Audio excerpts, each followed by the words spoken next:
안녕하세요. 지금 소개받은 김수자라고 하는데요.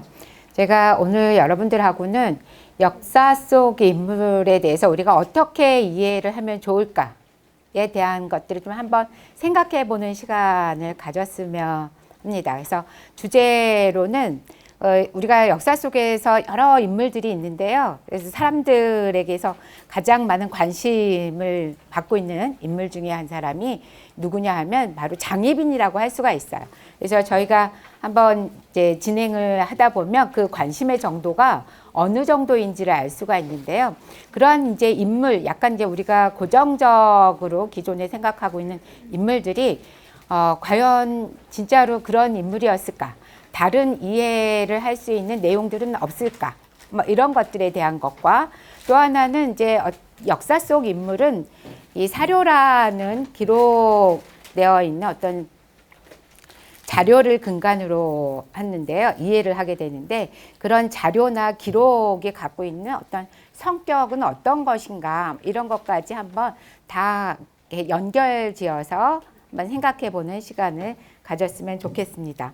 우선 이 장희빈 제목은 장희빈 삶에 대한 새로운 이해 해서 1961년에 나왔던 영화하고 약간 그 영화하고는 좀 다르게 장희빈을 보려고 했었던 2013년의 드라마 장옥정 사랑에 살다라는 것들을 한번 비교해 보면서 이야기를 나눠보도록 하겠습니다. 기존의 장희빈과 관련되는 인식은 어땠는지, 그리고 이제 장희빈은 또 장희빈 그 단독으로만 이야기되지 않고 주위에 인현왕후라든가 그 다음에 영조의 어머니였던 최수건 그리고 숙종에 대한 이야기들을 같이 해야지만 이 사람이 이런 인물이었구나, 이런 활동을 행동을 했구나 라는 것들이 이렇게 전체적으로 이해가 될 수 있다고 볼 수가 있는데요. 그래서 기존에 어떤 인식들이 이 사람들에게 이제 우리가 퍼져 있었는지 어떤 그 시각으로 바라봐졌는지를 한번 살펴보도록 하겠습니다. 이 장희빈은 아까도 남미애 선생님 말씀하신 대로 약간 이제 표독하고 악녀의 표상이라고 할 수가 있는데요. 그래서 요사스럽고 간사한 여인의 표상이라고 할 수가 있습니다. 그리고 간교한 계략과 모함으로 그 인현왕후를 몰아내고 왕비가 된 인물. 그리고 음모와 술수를 바탕으로 투기를 일삼은 악독한 첩이라는 이미지가 엄청 강하게 남아있고요. 이 반대편에 있었던 인현왕후에 대한 인식을 한번 살펴보면은 유교적인 어떤 덕목하고 인품을 갖춘 정숙하고 후덕한 인물로 우리가 많이 인식되어지고 있어요. 그래서 장희빈을 첩이라고 인식한다면 이 인현왕후 같은 경우는 현숙한 모든 것들을 다 포용하는 조강지처, 뭐 이런 이미지가 아주 강하다라고 할 수가 있습니다. 그리고 이제 장희빈을 되게 악하게 만들면 인현왕후는 훨씬 더 후덕하고 정숙하고 그 다음에 이제 또 반대로 인현왕후를 후덕하게 만들고 싶으면 더 세게 장희빈에 대해서 부정적인 인식을 이렇게 남기려고 하는 이런 흔적들이 역사에서 있습니다. 그리고 또 한 명 이제 이 장희빈과 인현왕후와 관련되어서 중간에 있었던 인물로 우리가 많이 이제 지칭을 하는데 숙종이라는 인물은 어떻게 인식되는가 한번 보면 장희빈과 인현왕후 그리고 또 한 명의 여인이 있어요. 이 영조의 어머니였던 최수건 사이에서 우유부단하게 행동하고 그러면서도 변덕이 심했던 인물로 많이 숙종을 그리고 있어요. 그래서 마치 그 남녀 간의 관계로만 장희빈, 인현왕후, 숙종을 바라보고 있는데요. 이러한 이제 기존의 인식에서 벗어나서 90년대에 들어서면 새로운 인식이 조금 이제 대두가 됩니다. 이런 90년대 이후의 새로운 인식의 대두는 숙종 시기에 연구가 되게 활발하게 이루어지면서 그 연구가 축적이 되는 것하고 긴밀하게 연결이 되는데요. 이 90년대 그 다음에 2000년대 들어와서 보면은 다양한 관점, 특히나 당시의 정치적 상황과 관련돼서 장희빈이나 인현왕후 그 다음에 숙종을 바라봐야 된다라는 이러한 인식이 확대되고 있습니다. 그래서 이러한 인식에 의거해서 보면은 장희빈이나 인현왕후는 당시에 남인이나 서인과 같은 정치 세력들의 어떤 대립과 갈등 속에서 약간 긴밀하게 연결되어 있었던 인물이라는 것들에 대한 이야기들이 많이 나오고 있고요. 그리고 이제 숙종은 그런 남인하고 서인의 정치 세력의 교체를 통해서 이 왕권을 강화시키려고 했었던 이런 인물로 많이들 이제 약간 평가가 오늘날 이루어지고 있습니다.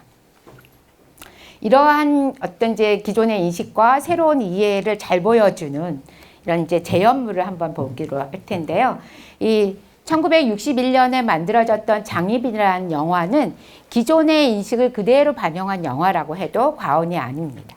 네, 이 영화는 그 정창화 감독에 의해서 만들어졌고요. 이 당대에 또 되게 인기 있었던 배우들이 주연을 맡고 있어요. 그래서 여자 배우로 장희빈의 역은 김지미가, 그 다음에 그 숙종의 역할은 김진규, 그 다음에 인현왕후는 조미령이라는 또 당대 인기 있었던 여배우가 맡고 있습니다. 그리고 이거와 좀 다른 해석을 하고 있는 2013년에 그 재연물인 TV 드라마였던 장옥정 사랑에 살다라는 것을 한번 보도록 할 건데요. 이 드라마에서도 이때 유명했었던 인기 있었던 배우들이 주연을 했던 것과 마찬가지로 이때도 마찬가지로 김태희라든가 홍수연, 그 다음에 유아인과 같은 또 그 시기에 오늘날까지도 인기가 있는 배우들이 이 장희빈에 같이 참여를 하고 있는 걸 볼 수가 있습니다. 장희빈에 대한 어떤 새로운 해석을 시도한 드라마라고 해도 과언이 아닌데요. 그런 이제 새로운 시도가 어떻게 보면은 이제 역사를 전공하는 사람들에게 있어서는 왜곡이다, 뭐 이런 이야기들도 나왔던 이제 드라마였는데, 그 중에 이제 대표적인 게 장희빈에게 어떤 직업을 주었어요. 그래서 이 드라마에 보면 장희빈이 패션 디자이너로 나와요. 그래서 약간 장희빈을 약간 주체적인 인물로 그리려고 했었던, 그리고 또 하나 전체적으로 이 드라마는 장희빈을 장옥정이라는 그 인물 그대로, 그래서 장옥정이라는 그 사람의 이름을 놓고서 그 사람의 입장에서 상황들을 전개시키는 이런 노력들을 벌인 드라마가 바로 이 드라마라고 할 수가 있습니다. 그러면은 기존의 인식과 새로운 해석이 가능한 이유가 무엇인가? 그게 그냥 상상에 의거한, 이제 영화나 드라마는 기본적으로 허구에 의한 상상력에 가미된 거를 우리가 부인할 수는 없습니다. 그럼에도 불구하고 어떤 근거가 없이 상상의 나래만을 필 수는 없는데요. 그럼 이제 설득력이 없으니까 이런 새로운 해석이 가능한 이유는 무엇인가 보면 더 많은 자료들이 찾아지고 그 자료들에 대한 해석이 좀 풍부해지면서 이런 그 기존의 인식이 조금 바뀌어 나가는 것을 볼 수가 있는데요. 그럼 장희빈이나 인현왕후와 관련되어서 어떤 이 사람들에 대한 인물이나 아니면 성격이나 활동이나 뭐 이런 것들을 해석할 때 활용되었던 자료가 어떤 건지 한번 보고 넘어가도록 하겠습니다. 기본적으로 우리가 이제 기존의 인식과 관련되어서 많이 활용되는 주요한 자료는 어떤 것이었냐면 인현왕후전이라는 이 약간의 내간체 성격의 소설이었어요. 그래서 원래 이 인현왕후전은 민중전전이라는 이름을 또 갖고 있는데요. 또 원명은 인현성후 덕행록이었어요. 그러니까 제목에서도 보면 인현왕후에 대한 어떤 긍정적인 면들을 높이 평가하고자 하는 면들을 그대로 이 책 제목에서 볼 수가 있는데요. 인현왕후라고도 안 하고 그보다 조금 더 높은 성후라는 표현을 쓰고 있습니다. 그래서 이 인현왕후를 약간 이상화한 소설. 그리고 이 소설이 언제 지어져 있는지는 모르지만 대체로 영정조 때 만들어진 책이라고 얘기를 하고요. 기존에는 이 정조 때 그 궁녀에 의해서 쓰여졌던 소설이라고 하는 이제 해석들도 꽤 많았어요. 그런데 이제 정확하게 궁녀라기보다는 아마도 유학자가 써낸 소설이 아니었을까, 뭐 이런 이야기들이 이제 최근에 많이들 이야기가 되고 있습니다. 이 인현왕후전에 보면은 궁중의 음모를 아주 생생하게 묘사를 하고 있고요. 특히나 이제 주안점을 둔 게 이 남녀 간의 애정뿐만이 아니라 그 여인들 간의 암투, 뭐 이 질투, 투기, 뭐 이런 것들을 또 되게 부각시키면서 써놓은 소설이 바로 이 인현왕후전이라고 할 수가 있어요. 그래서 그런데 이제 이 책에 대해서 오늘날 같은 경우는 약간 사료적으로 신빙성은 좀 약하다라고 이제 평가를 받고 있는데, 그럼에도 불구하고 인현왕후나 장희빈과 관련되어서는 되게 많은 영향을 미쳤던 자료라고 할 수가 있고요. 그 다음에 장희빈과 인현왕후와 관련된 또 많이 활용되는 자료가 숙종실록이라고 할 수가 있습니다. 이 이제 그 조선 왕조 실록 중에서 숙종대에 대한 기록들을 남겨놓은 게 이 숙종실록인데요. 숙종실록은 숙종대의 이야기지만 이게 편찬되는 시기는 이후에 경종과 그 다음에 영조 시기라고 할 수가 있어요. 근데 이 경종대와 영조 시기엔 약간 이 기록과 관련되어서 아니면 편찬과 관련되어서 힘을 가지고 있었던 세력이 그 당시 집권 세력이었던 서인이라고 할 수가 있습니다. 그래서 서인이 집권했었을 때 편찬된 관찬서예요. 그래서 이 책에서 보면 약간의 서인의 입장에 우호적인 글들이 훨씬 더 많고, 그 대신 그 반대편에 있었던 남인이나 장희빈에 대해서는 약간 안 좋은 기록들을 더 많이 남겨놨다라고 할 수가 있죠. 근데 그럼에도 불구하고 이 숙종실록에도 보면 부분적으로 이제 부정적인 내용들이 좀 많이 들어가 있지만 또 한편으로는 긍정적인 서술들도 있습니다. 그런 긍정적인 서술들을 한번 살펴보면은 장씨는 일찍부터 아름다운 자태를 타고나고 훌륭한 가르침을 베풀었다라고 되어 있고요. 또 하나는 장씨는 늘 내칙을 따라서 덕이 후궁 중에서 으뜸이니 성품이 그윽하고, 그래서 우리가 생각하고 있는 장희빈과는 다른 표현이 숙종실록에도 들어가 있어요. 그리고 장희빈과 관련되어서 부정성이 조금 약하고 긍정적인 표현들이 들어가 있는, 아니면 부정적인 표현들을 조금 완화시키려고 했었던 시키고 있는 이런 기록물도 있는데요. 그 기록물들이 바로 이 숙종실록 보궐정호라는 책입니다. 이건 이제 보충해서 넣고 그 다음에 바른 거 이제 그르게 된 것을 바로 잡는 책이 이 숙종실록 보궐정호라고 할 수가 있는데요. 이 책은 언제 편찬이 되었느냐면 1727년 영조 3년에 편찬이 됐어요.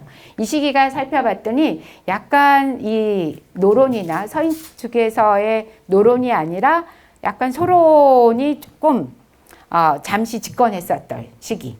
이 소론은 경종과 그 다음에 장희빈에 대해서는 완전히 같은 편의 세력이라고 할 수는 없지만 약간 온건한 세력이라고 할 수가 있습니다. 그래서 이 소론이 잠시 집권했었을 때 편찬한 책인데요. 그래서 숙종실록을 약간 수정한 책. 그래서 이 책에서 보면은 장희빈에 대한 약간 부정적인 부분들이 좀 완화되고 있는 것들을 볼 수가 있습니다. 그래서 오늘날 같은 경우는 주로 연구자들이 숙종실록이 워낙 방대해요. 숙종실록을 좀 꼼꼼히 보고 그 다음에 이 보궐정호라는 책까지 이제 같이 보면서 새롭게 이제 이해하려고 하는 이런 해석들이 나오고 있다라고 할 수가 있습니다. 같은 해에 있었던 일인데도 불구하고 기록에 차이가 나타나는 것들을 볼 수가 있는데요. 그래서 앞에 장희빈과 관련되어서 숙종실록과 이 보궐정호에 나오는 기록을 통해서도 우리가 한번 볼 수가 있습니다. 그래서 한번 숙종 13년 6월 16일 날 기록인데요. 이 기록을 한번 비교를 해보면 숙종실록에는 당초의 후궁 장씨의 엄미는 곧 조사석의 처갓집 종이었는데 조사석이 젊었을 때 사사로이 통했었고 장가의 아내가 된 뒤에도 오히려 때때로 조사석의 집에 오갔었다. 라고 해서 약간의 장희빈의 출신에 대해서 약간 안 좋게 부정적으로 서술을 해놓고 있는 게 이 숙종실록의 기록에 나타나 있습니다. 그리고 이 보궐정호에는 똑같은 기록인데 원래 숙종실록을 약간 수정한 책이 있잖아요. 그래서 이 기록에 대해서 어떻게 수정하고 있느냐면 장씨의 어미가 조사석의 처갓집 종이란 것은 전혀 허황한 말이고 사통했다는 말은 더욱 무리한 말이다. 그러니까 이렇지 않다라는 거를 보궐정호에 기록해 놓고 있어요. 그래서 이제 연구자들 같은 경우는 이러한 상황들을 보고서 어떤 것들을 근거 자료로 해서 분석해낼 것인가, 뭐 이런 것들에 대한 이제 이 작업을 펼치는데, 오늘날 같은 경우는 다른 자료들까지 합쳐서 기존의 장희빈을 무조건 장희빈의 어머니가 조사석의 그 집의 종이었고, 그리고 이 약간의 그 정부였다라는 이런 기록들에 대해서는 비판적으로 오늘날 좀 바라보고 있다고 할 수가 있습니다. 그러니까 이런 기록들에 의거해서 어떤 한 인물을 그냥 개별적으로 이제 부정적으로 판단을 하기도 하고, 아니면 주변의 상황이라든가 정치적인 변화 이거에 맞추어서도 평가를 해낼 수가 있는데요. 이 2013년의 드라마에서도 이러한 이야기를 하고 있는 장면이 있습니다. 이 장면을 보면 기록하고 역사의 승자하고의 관계가 어떤 것인가를 또 잘 보여준다고 할 수가 있습니다. 그래서 엄밀히 따지면 지금 남아있는 기록물들은 약간 승자의 편에 있는 것들, 그러니까 승자가 기록한 것들이 남아있을 가능성이 높다. 그러니까 그 승자의 입장에서 기록된 기록물들, 이런 것을 볼 때는 약간 좀 상황들에 대한 어떤 이제 유의성, 뭐 이런 것들이 필요하다라고 할 수가 있는데요. 그럼 이제 본격적으로 한번 장희빈에 대해서 이야기를 해보도록 하겠습니다.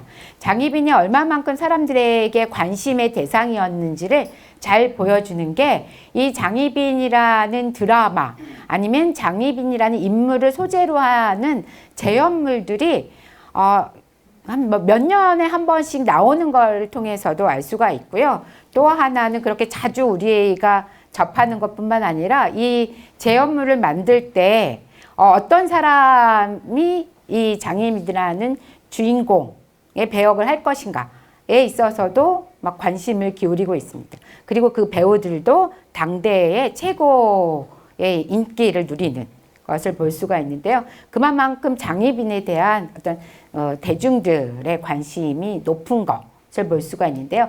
이 관심이 높은 이유는 아마도 장희빈의 삶이 약간의 굴곡진 모든 그 사람들의 삶을 그대로 보여주기 때문이라고 할 수가 있어요. 그러니까 아주 어렵게 어린 시절을 보내고 궁에 가서 한 남자의 사랑을 받다가 약간의 그 사랑에서 버림받고 그다음에 죽고, 그리고 이제 그 안에서의 또 여인들 간의 이 질투, 뭐 이런 것들이 그대로 장희빈의 삶에서 들어있기 때문이라고 할 수가 있는데요. 이 1961년에 그 만들어졌던 장희빈이라는 영화가 처음이에요. 그래서 이 일대에서부터 이건 이제 그 2013년에 이 장옥정이라는 드라마를 만들면서 신문 기사에 났던 건데요. 1대부터 9대까지의 장희빈이 있다고 얘기해요. 그래서 심지어 이 1대부터 9대까지의 장희빈 중에서 누가 가장 표독스러운 연기를 누가 제일 잘했을까? 뭐 이런 것들에 대해서도 기사의 내용이 있어요.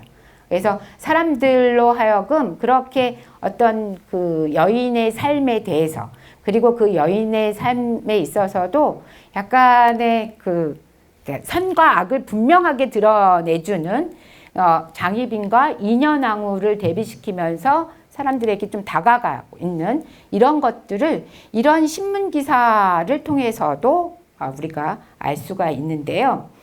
이런 이제 기존의 이 장희빈의 역할에서 이 9대의 장옥정을 제외하고는 기존의 인식들, 그러니까 장희빈을 되게 선으로 놓고 그 다음에 악으로 놓고 인현왕후를 선으로 놓고 있는 이러한 배역의 그 주인공들이라고 할 수가 있는데요.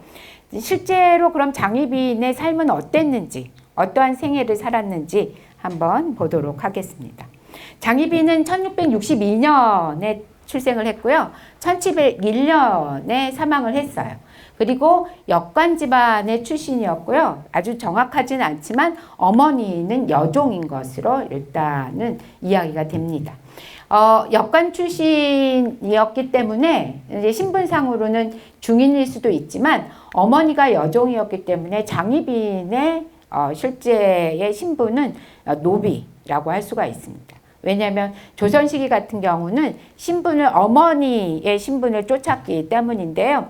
근데 이 어머니가 여종이었고 그거에 의거해서 장희빈도 아마도 종이나 노비 천민 출신일 것이라는 거에 대해서는 오늘날 많이 회의를 하고 있습니다. 어린 시절을 한번 보면은 아버지가 장영이었는데요. 이제 이 장영이 역관이었던 거죠. 이 장영이 어릴 때 이제 장희빈이 어렸을 때 아버지가 사망을 하고요. 이 집안은 오촌 당숙이었던 장현이 이제 이끌어가는 것을 볼 수가 있습니다. 근데 이 장현이라는 인물이 그냥 보통의 인물이 아니라 나름대로의 굵직한 어떤 삶을 살고 있는 인물인데요.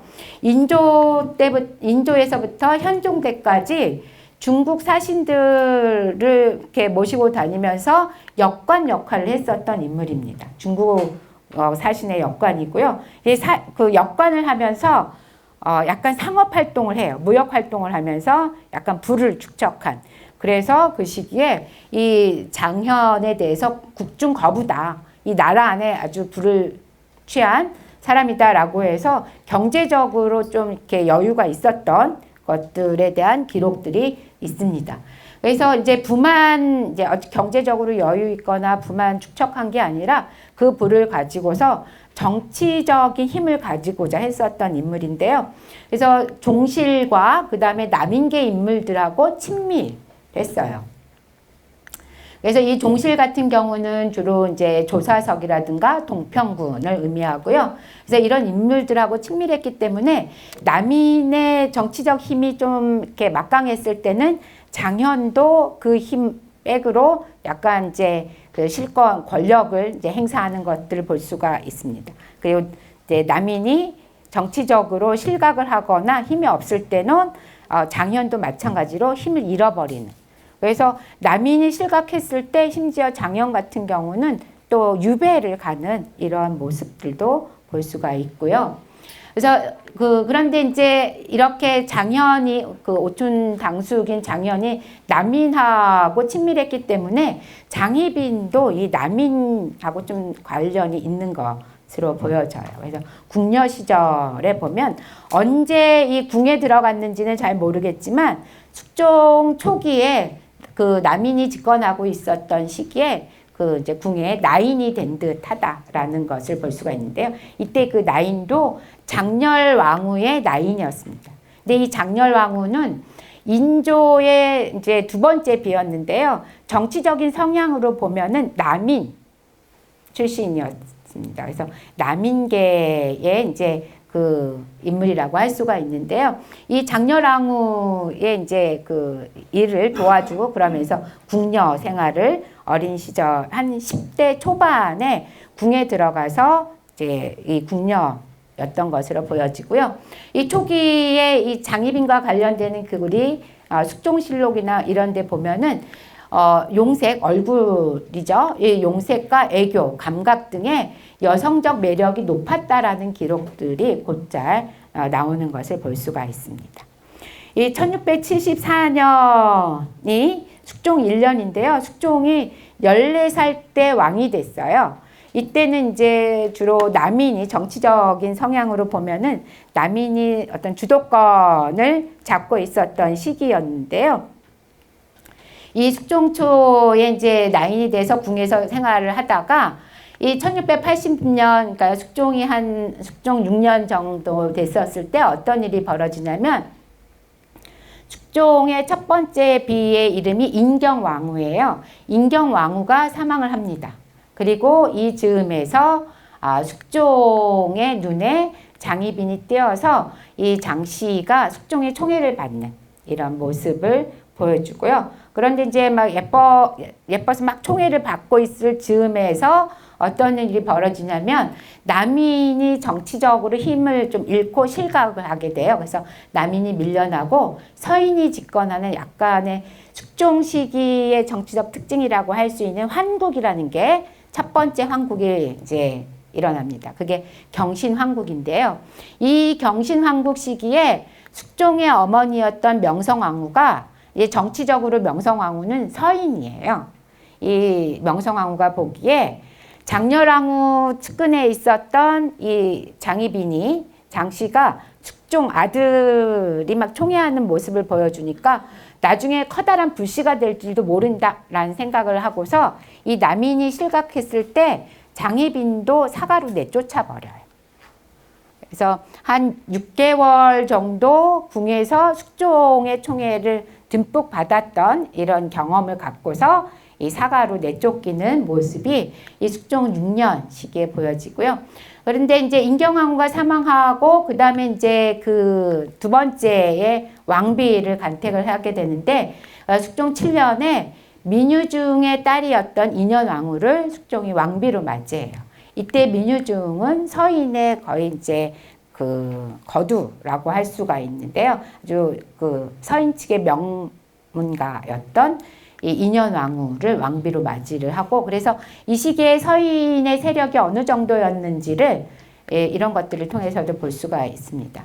그런데 1683년에 명성왕후, 숙종의 어머니인 명성왕후가 사망을 하게 돼요. 그래서 그 이후에 또 한 번 장희빈의 삶에 어떤 새로운 변화가 나타나는데요. 우선 이 시기에 장희빈과 관련되어서 영화와 그 다음에 드라마에서는 어떻게 이야기를 하고 있는지 한번 살펴보도록 하겠습니다.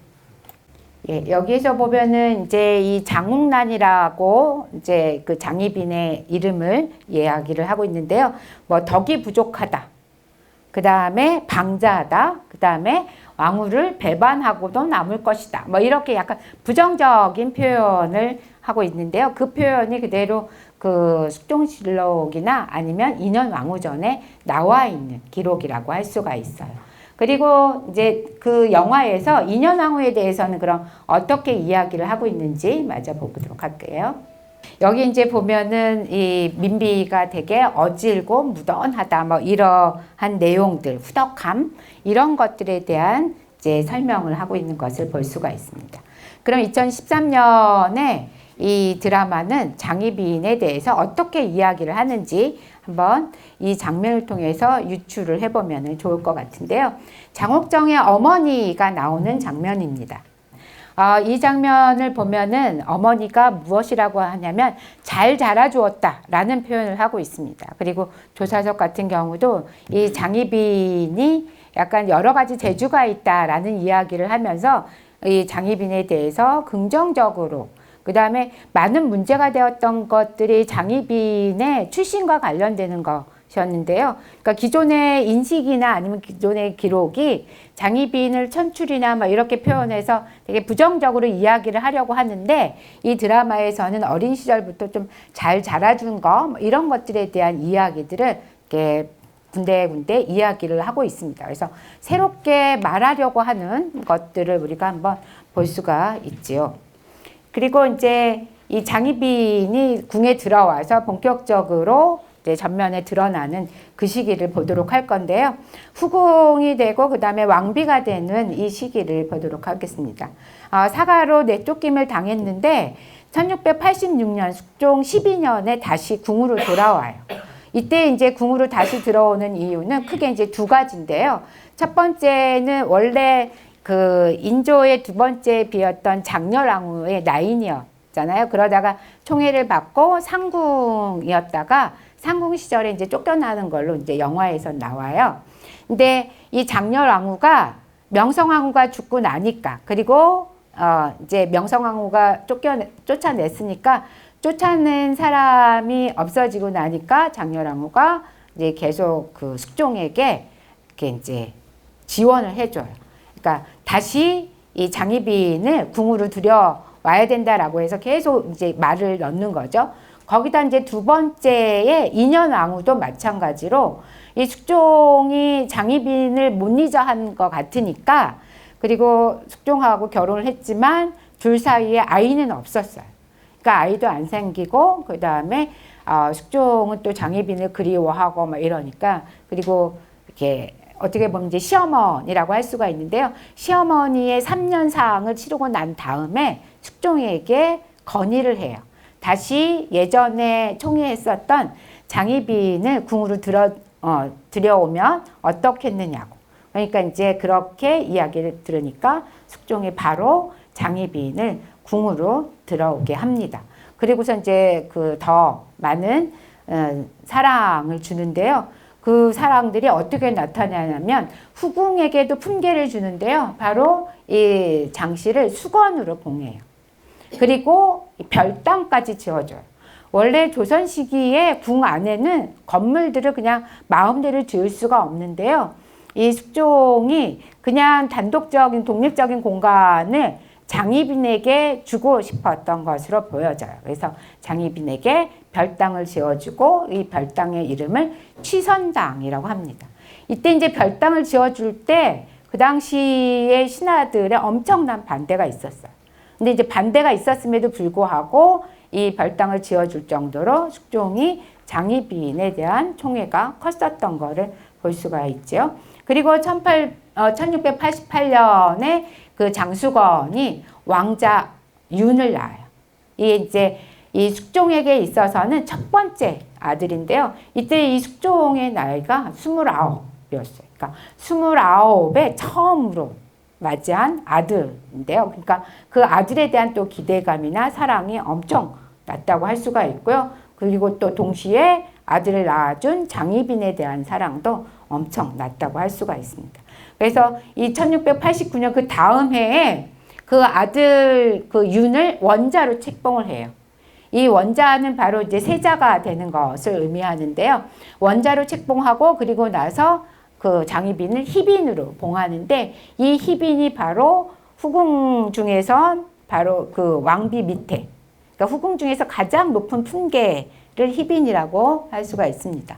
그리고 이제 이 시기에 그 원자로 책봉하고 희빈으로 책봉하는 그 시기에 정치적인 변화가 일어나는데요. 그 정치적 변화가 기사환국이라는 것입니다. 그래서 이 기사환국이 일어나면서 서인들이 집권하고 있었는데요. 그 서인들의 힘이 약화되고 그래서 밀려나고 다시 남인이 집권하는 이런 정치적 변화를 이 시기에 우리가 한번 엿볼 수가 있습니다. 그렇기 때문에 장희빈이 희빈이 되고 그 다음에 반대편에 있었던 서인이 몰락하면서 서인하고 관계가 깊었던 인현왕후가 서인으로, 그러니까 폐서인이 돼요. 그러니까 이 왕비에서 내려와서 사가로 나가는 일이 벌어지는데 그게 바로 기사환국 시기에 이루어집니다. 이때 인현왕후를 폐서인 시킬 때 그냥 폐서인을 시킬 수가 없으니까 이 숙종이 폐서인을 시키는 이유를 되는데요. 그 이유가 중전이 덕풍은 없고 투기의 습관이 있어 투기를 일삼았다. 중전은 수건이 아들을 낳았는데도 기뻐하지 않으며 뜻밖이라 했다. 그래서 약간의 투기를 주요한 약간 이제 죄 같은 걸로 해서 폐서인을 시켰어요. 그리고 이 폐서인 되니까 지금 왕비 자리가 비어 있죠. 그 왕비 자리에 장희빈을 올려서 왕비 책봉식을 바로 그 다음에 합니다. 그래서 이때 이제 책봉식을 할 때도 원자를 세자로 책봉을 하고요. 장희빈은 이제 왕비로 책봉하는데 그 이유가 장씨는 내조하는 부덕이 장하여 후궁 가운데 으뜸이다. 어머니는 아들 때문에 귀해지는 것이니 세자의 생모가 되는 장씨를 왕으로 책봉한다. 라고 해서 약간의 그 어떤 모범이 되는 뭐 이런 인물이다라는 것도 내세워서 장희빈을 왕비로 책봉을 했습니다.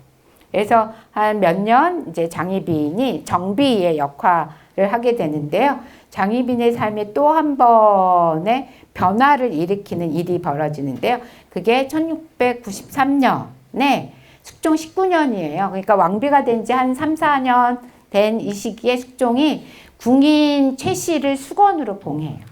이제 이 수건이 바로 영조의 어머니인데요. 그러니까 새로운 여인에게 또 눈길을, 관심을 기울이는 이런 모습을 볼 수가 있습니다. 근데 이 우리가 그 최수건에 대해서도 기존의 연구에 있어서는 되게 의리 있고 투기 없는 여인으로 알려져 있는데요.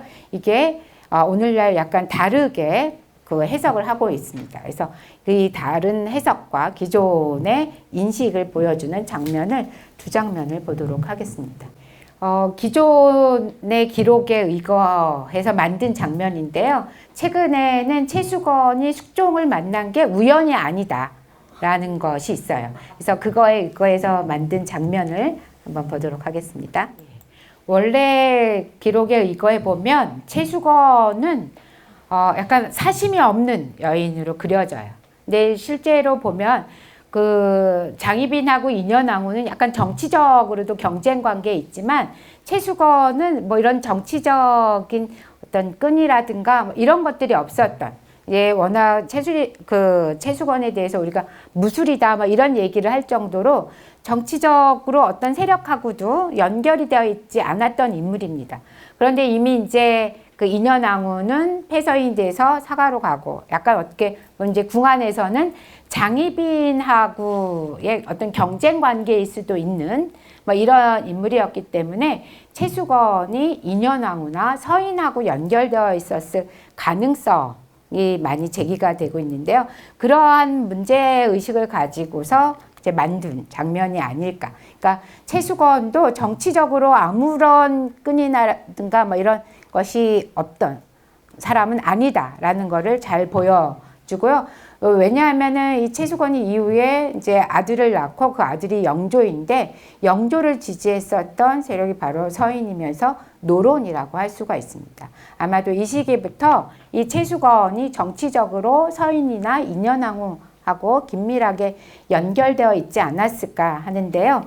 맞아, 이제 이 궁 안에서의 이제 경쟁은 장희빈의 입장에서는 본인이 왕비이지만 예, 수건이 또 경쟁 상대가 되는 것을 볼 수가 있습니다.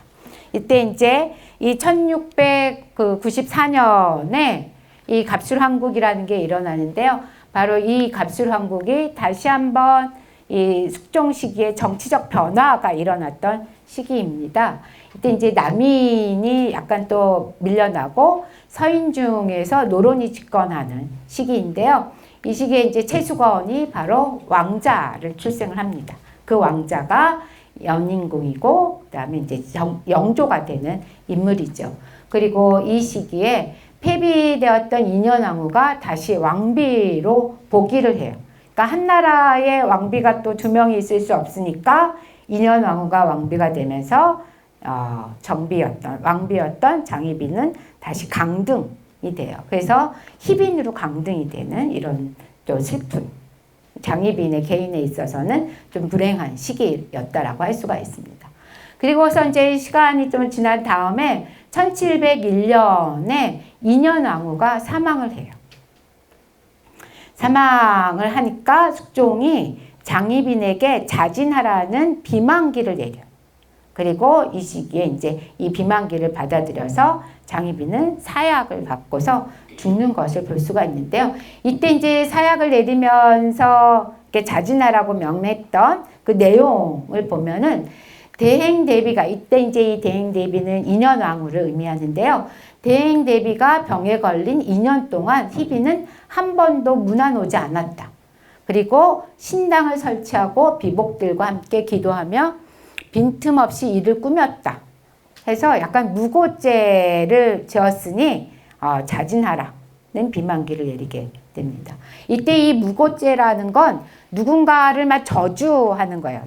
그래서 이 저주하는 죄를 무고죄라고 하는데, 이 무고죄 이거에서 그러니까 막 혹독하게 저주하고 막 죽어라 뭐 이런 것에 해당되는 죄를 장희빈이 지었다. 그래서 그거에 의거해서 인현왕후가 사망을 했으니까 본인도 사약을 먹고 이제 자진하라는 이런 비만기를 내렸습니다. 그래서 사약을 받아들이고 장희빈이 사망을 해요.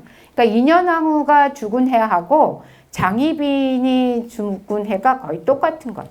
그래서 한 2달, 3달 차로 인현왕후 죽고 그 다음에 장희빈이 사망을 하는데요. 이제 사약을 받고 이제 사망을 했기 때문에 어떻게 보면 이제 죄인이죠. 그럼에도 불구하고 1702년에 그 다음에 장희빈을 장사를 지내줍니다. 왜 그러냐면 장희빈의 아들이 세자이기 때문에. 그래서 세자의 어머니에 대한 어떤 이제 최소한의 예우를 해주면서 이제 장사를 지내는데 이러면서 어떻게 보면 이제 장희빈의 삶은 좀 정리가 되는 것이라고 할 수가 있죠. 그럼 이렇게 살았던 약간의 그 궁녀로 들어갔다가 왕비까지 되고 그 다음에 다시 희빈으로 강등되었다 사약받아서 사망하는 이 장희빈의 삶이 과연 개인의 그러한 어떤 투기하고 질투하고 그냥 한 남자의 사랑을 받는 그런 역사만이었을까? 그렇지만은 않은 것을 숙종시기의 어떤 정치적 특징하고 연결시켜서 보면 확연하게 드러나는데요. 그런 정치적 특징을 한번 살펴보도록 하겠습니다. 이 숙종대의 정치적인 어떤 변화들, 정치적 양상들을 보기 위해서는 인조 때부터 한번 연결시켜서 그 계보를 보는 게 필요한데요. 우선 장희빈이 나인으로 있었던 때는 그 인조의 두 번째 비, 이제 인열왕후는 첫 번째 비이고요. 인열왕후가 사망하고 나서 두 번째 비 여기는 없지만 장렬왕후를 왕비로 간택을 했어요. 그래서 이 두 번째 비인 장렬왕후가 있고요. 근데 이 장렬왕후가 아까 얘기했던 것처럼 남인 출신입니다. 그러니까 그 본인의 본가가 남인의 어떤 정치적인 색깔을 가지고 있는 것이라고 할 수가 있고요. 인조가 죽은 다음에 이제 효종이 왕위를 계승하고 이 효종 다음에 효종의 아들이었던 현종이 왕위를 계승합니다. 그래서 이때 이 현종이 14살 때, 19살 때 이제 왕위를 계승하는데요. 약간 이제 정치적인 세력이나 갈등이 그 시기에 극심했었는데 그런 것들을 잘 해결하지 못한 이런 모습을 보여주는 왕이 또 현종이라고 할 수가 있습니다. 이 현종의 아들이 바로 숙종이고요. 14살 때 이제 왕이 됐었던 인물인데요. 이 숙종의 어머니였던 명성왕후가 서인인 거죠. 그래서 약간 이제 궁 안에서 아직 장렬왕후가 살아 계셨었는데요. 장렬왕후하고 또 그 시며느리 되는 명성왕후하고는 약간 정치적으로도 또 대립하고 있었다. 그래서 장렬왕후의 나인이었던 장희빈이 숙종의 총애를 받으니까 바로 이제 사가로 내쫓는 일들이 바로 이러한 관계들 속에서 나오는 것이라고 할 수가 있습니다. 숙종에게는 세자 때 이제 세자빈으로 간택이 돼서 왕비가 되었었던 인견왕후가 있는데요. 아까 이제 그 영화에서 잠깐 비춰졌던 인물이죠. 이 인견왕후가 20살 때 천연두로 마마로 사망을 하게 돼요. 그리고 나서 그 다음에 이제 이 왕비로 간택된 인물이 서인 출신이었던 서인하고 관련되는 인현왕후라고 할 수가 있고요. 그 다음에 이제 희빈 장씨인 장희빈, 그 다음에 여기에는 이제 이 품계가 올라가서 최수건이 숙빈 최씨로 되어 있는데 이제 영조의 어머니인 최숙빈, 이러한 그 후궁들이 또 숙종하고 긴밀한 관계에 있는 여인들이라고 할 수가 있습니다. 이러한 약간의 이제 왕위 계승도를 봤는데요. 현종 시기에 정치적인 갈등이나 대립이 어느 정도로 심했는지, 그리고 신하들의 정치적 힘, 어떤 권한이 얼마나 강했는지를 잘 보여주는 장면이 드라마에 나와요. 그래서 이 드라마를 보면 아마 아버지가 신하들에게 시달리는 이런 것들을 보고서 숙종이 어떤 생각을 했겠구나라는 것들을 우리가 한번 유추해 볼 수 있는데요. 예, 이 장면에서 마지막에 이제 말하는 신하는 바로 민유중이라는 인물이 있고요. 이 민유중이 바로 인현왕후의 아버지. 그러니까 서인을 대표하는 인물인데 이 왕권하고 신권의 관계에서 어떤 생각을 하고 있는지를 잘 보여주고 있죠. 이건 이제 그 상상에 의거해서 만든 장면이죠. 그래서 그렇지만 아마도 그 아버지의 그 신하들 사이에서 이렇게 괴롭고 이랬던 이런 것들을 통해서 숙종이 무엇을 생각을 했겠구나. 그리고 이러한 것들이 이후에 통치에서 어떻게 반영이 됐겠구나라는 것들을 한번 보여주는 장면인데요. 숙종이 14살 때 왕이 되고 나서 45년간 집권을 했던 왕이에요. 60살에 이제 사망을 하게 되는데 그 45년 동안 본인이 통치하면서 가장 주력했었던 것이 무엇이냐면 바로 왕권을 강화시키는 것. 그리고 여기서 나오는 것처럼 모든 권한이 왕에게서 나온다는 것, 비롯된다는 것, 뭐 이런 것들을 실천하려고 했었던 인물입니다. 그래서 이제 그러한 통치의 내용들에 대한 것, 그리고 이러한 통치의 내용들이 그 당시 장희빈이나 인현왕후의 삶에도 그대로 영향을 미쳤다는 것들을 한번 우리가 생각해 볼 수가 있는데요.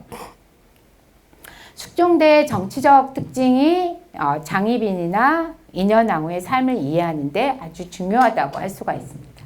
그럼 숙종대의 정치적인 특징이 어떤 것이냐면 숙종대의 정치의 어떤 운영의 방식을 우리가 환국이라고 이야기를 합니다.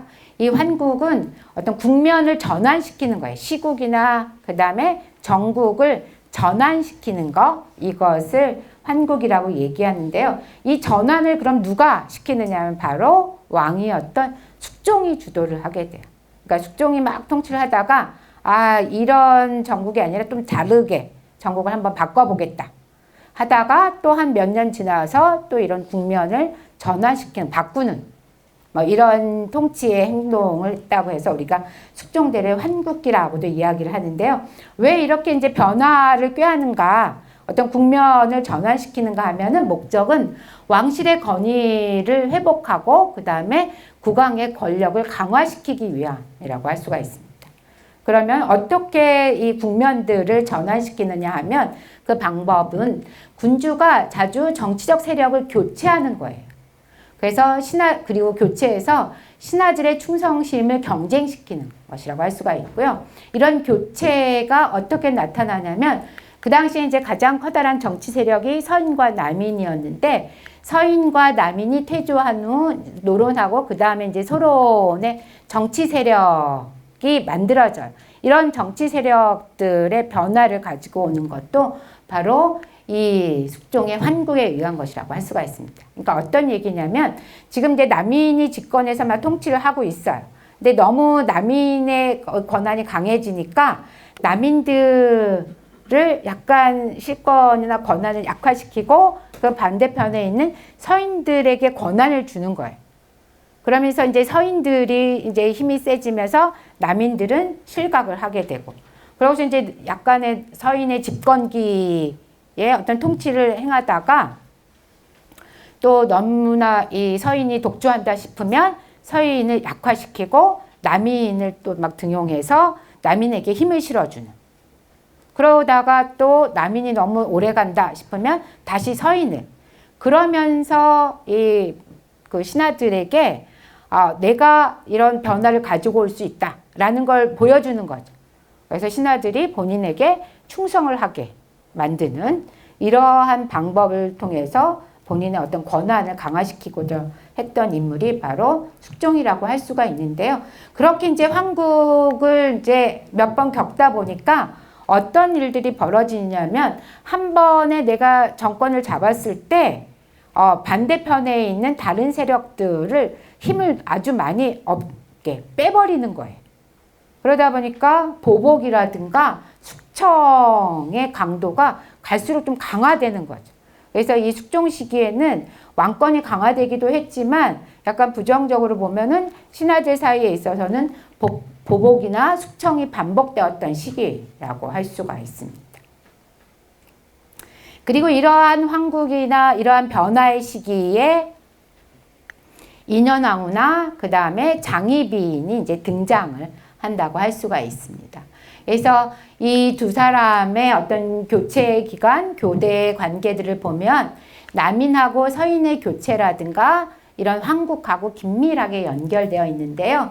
한번 이제 첫 번째로 숙종 시기에 첫 번째 있었던 황국의 이름이 경신황국이라고 할 수가 있습니다. 이 경신황국 직후에는 인현왕후가 왕비로 책봉이 됐어요. 그러니까 인현왕후가 서인이니까 아마 남인이 실각을 했겠구나라는 걸 이제 우리가 유추해 볼 수 있죠. 그래서 인현왕후가 왕비가 되면서 장희빈은 사가로 내쫓기는. 그래서 서인이 좀 강했대 장희빈은 힘이 없게 되는 이런 상황을 경신황국부터 볼 수가 있고요. 그리고 나서 이 89년에 한 9년, 10년 정도 지난 이 시점에 다시 한번 숙종이 황국을 단행하는 거죠. 그래서 서인들의 힘이 너무 막강해지고 막 이러니까 서인하고 남인을 교체시켜요. 그래서 서인은 막 귀양 보내게 하고 어떤 이제 아무런 이유 없이 그러지는 않고요. 그러한 상황들을 만들어내는 거죠, 숙종이. 그래서 이 기사왕국을 만들어서 인현왕후를 사가로 내쫓고 그리고 이 당시에 이제 장희빈을 왕비로 책봉을 합니다. 이때 이제 기사왕국을 만들었을 때 이제 주도적으로 이 그 국면을 이제 숙종이 만들 때 이유는 요 시기에는 이제 장희빈의 아들인 윤을 세자로 책봉한 것을 이야기하는데 이제 서인 측에서 막강하게 이제 반대를 하니까. 왜냐면 장희빈의 아들은 아직 인현왕후는 젊으니까 조금 더 천천히 생각해라. 그런데 이제 숙종이 이제 그 왕권을 강화시키겠다, 국본을 강화시키겠다, 뭐 이런 이유로 해서 이 세자 책봉을 반대하는 서인들을 귀양 보내거나 유배시키고 아니면은 죽이고 하는 일들이 벌어진 게 바로 이 시기라고 할 수가 있습니다. 거의 이 기사왕국이나 갑술왕국 시기에 보면 숙종이 좀 주도적으로 이런 국면을 만들어 나가요. 그러니까 그런 것과 관련되어서 이제 장희빈이 약간 이제 세력을 갖게 되는 시기가 기사왕국이고요. 그 다음에 또 한 몇 년 지난 다음에 갑술왕국이 일어나는데 이 시기에 이제 인현왕후가 포기를 하고 장희빈은 희빈으로 강등돼. 그래서 이 장희빈하고 인현왕후가 교대로 왕비가 되고 내려오고 했던 거는 이 장희빈은 남인하고 연결이 되어서 남인이 세력이 강했을 때 등장을 하고요. 인현왕후는 서인의 그 민유 중에 딸이었기 때문에 서인이 이제 힘을 가지고 있었을 때 왕비로서의 자리를 유지를 하고 있는 뭐 이런 것들을 볼 수가 있습니다. 그러니까 장희빈이나 인현왕후나 이런 정치적 국면, 정치적인 것하고 긴밀하게 연결되어 있다라는 것들을 한번 뭐 계속 유념하면서 한번 우리가 살펴볼 텐데요. 장희빈에게 있어서는 아마도 그 삶에 있어서 최전성기는 아들을 낳았을 때라고 할 수가 있는데요. 이 아들을 낳고 그 시기에 또 정치적 변화들, 상황들은 어땠는지를 많이 연달아 보도록 하겠습니다.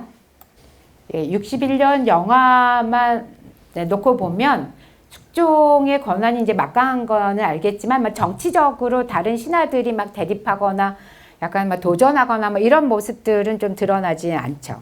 근데 실제로 숙종실록을 보면 이 그 서인들이 숙종에 대한 어떤 그 정책에 반대하는 이런 상소들이라든가 반대 활동들이 되게 강했던 것들을 볼 수가 있어요. 그래서 신권이 강했었던 이런 시기이기도 한데요. 그러한 것들이 61년 영화에서는 잘 드러나지는 않고 있습니다.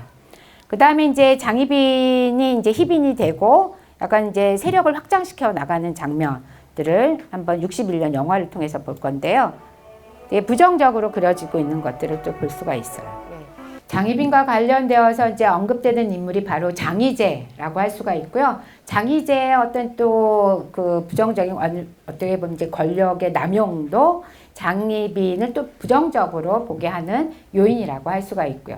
또 하나 장희빈과 관련되어서 또 부정적으로 이야기하는 가장 결정적인 내용 중에 하나가 바로 이 취선당에서의 굿을 하는 것입니다. 그래서 그때 이 굿의 내용은 그 민중전이라고 여기 나오는 인현왕후를 죽음에 이르게 하는 약간 저주하는 굿하고 관련되어서 장희빈은 되게 부정적으로 이야기를 하게 되는데요. 근데 실제로 이 굿에 대한 행위들은 일어났던 것으로 비춰지는데요. 그 굿의 내용이 약간 다르게 오늘날은 좀 다르게 이야기를 하고 있습니다.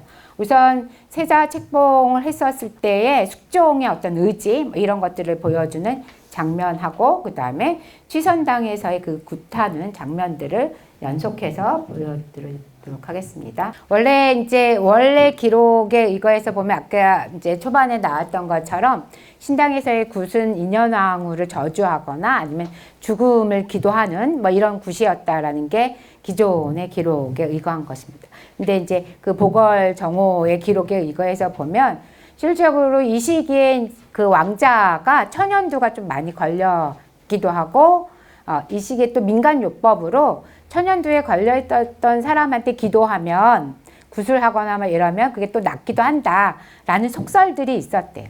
그래서 이제 그거에 이거에서 장희빈이 구술한 것이다 라는 이제 기록들이 좀 나와 있습니다. 그래서 그런 어떻게 보면 이제 새롭게 이 구세에 대한 내용을 이야기하고 있는 장면이라고 할 수가 있는데요. 근데 그럼에도 불구하고 이 사건으로 인해서 갑술한국이 단행이 되고 다시 이 사건이 장희빈을 사사하게 해서 이제 그 사약을 받고 죽음에 이르게 하는 것이라고 할 수가 있습니다. 이러한 논의들이 꽤 오래 진행이 되는데요. 이제 이 장희빈의 죽음에 대해서도 기존에 있어서는 안 죽으려고 엄청나게 약간 이제 속된 말로 발악을 했다라든가 뭐 이런 내용들이 있는데 이 드라마에서 보면 본인이 스스로 자진을 하겠다라고 청했다라고 합니다. 근데 그 청한 이유는 바로 아들 때문이라고 할 수가 있는데요. 조금 이제 그 다른 거에 비해서 장면이 긴데요. 그 자진을 요청하는 장면을 한번 보도록 하고 그 이유가 무엇이었는지 보도록 하겠습니다. 이 장면을 보면 장희빈이 왜 자진을 요청했는지를 알 수가 있고요. 또 하나는 이제 이 시기 이후로 다른 황국은 없습니다. 그러니까 서인이 이제 집권을 하게 되는데요. 서인 집권기의 경종의 입지가, 그러니까 장희빈의 아들의 입지가 어떠했었을까를 우리가 또 한번 생각을 해볼 수가 있습니다. 그러니까 그의 어떤 입지들이 좀 위축될 수밖에 없었던 이런 상황들을 한번 이해를 해볼 수가 있는 장면이기도 한데요. 이때 이제 장희빈에게 이제 비만기를 내렸는데 실제로 이 드라마의 내용하고 조금 다르게 장희빈에 대한 아니면 비방기를 내렸을 때 숙종의 태도는 어떠했던 것인지 한번 보도록 하겠습니다. 이 실로 이건 이제 숙종이 비만기를 내리면서 쓴 말인데요. 실로 나라를 위하고 세자를 위하는 일이니 장씨는 스스로 목숨을 끊도록 하라. 희빈을 살려둔다면 후일 뜻을 얻어 안팎으로 자신의 당파를 심은 뒤에 국가의 근심이 될 것이다. 그래서 세자를 위해서 이 자진을 명했다라는 것들을 줄 수가 있고요. 그리고 약간 이제 장희빈에게 마음이 이제 막 멀어져 가고 있는 것들을 볼 수가 있습니다.